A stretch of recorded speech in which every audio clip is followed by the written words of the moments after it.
تب عورتیں تو پھر عورتیں ہیں. کسی عورت تک کسی عورت کے متعلق کوئی بات پہنچے اور ان کے پیٹ میں رہ جائے تو ظاہر سی بات ہے یہ ممکن نہیں ہے. کبھی کبھی عورتوں سے کچھ باتیں سن کے حیرت ہوتی ہے کہ مرد پورا شہر گھوم لے، بازار گھوم لے، پھر بھی مرد کو وہ بات پتا نہیں ہوتی جو گھر میں رہنے والی عورتوں کو پتا ہوتی ہے. خدا جانے ان کا انٹیلیجنس سسٹم کتنا مضبوط ہے کہ انہیں سب پتا ہوتا ہے.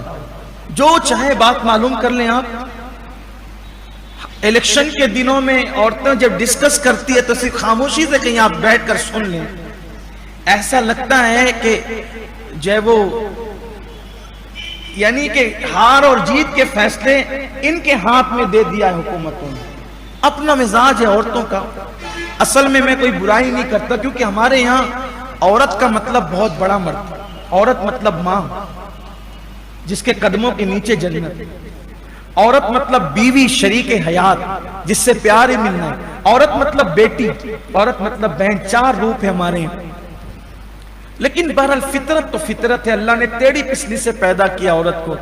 اللہ نے ان میں ٹیڑھا پن رکھا ہے. وہ ہے وہ رہے گا، وہ ہے وہ رہے گا. تو عورتوں میں بس بات ہم نے چرچا. اچھا، عورتوں کے چند خاص دلچسپ عنوانات ہیں. نمبر 1 غیبت، دلچسپ عنوان. نمبر 2 کس کا کس کے ساتھ کیا چل رہا ہے. نمبر 3 بازار مارکیٹ اور دیگر حالات کے. یہ اس پہ وہ ڈسکس کرتی رہتی، بات چیت کرتی رہتی. عورتوں کی محفل میں بہت کم دینی بات سنائی دے گی آپ. اور اگر وہ دین کی بات بھی کرے گی تو پھر بہت اڑگم دڑگم کرتی، دل و جان سے ٹھوک پیٹ کرتی ہے. جیسے ہی عورتوں ہی سے مسئلہ سنا جاتا ہے کہ آئینہ دیکھنے سے وضو ٹوٹ جاتا ہے. یہ خواتین کوئی آگے سے گزر جائے تو نماز ٹوٹ جاتی ہے، گالی دینے سے وضو ٹوٹ جاتا ہے. یہ سارے خوبصورت مسائل عورتوں ہی سے سنے گئے. یعنی اگر دین کی بات بھی کریں تو ایسے کریں.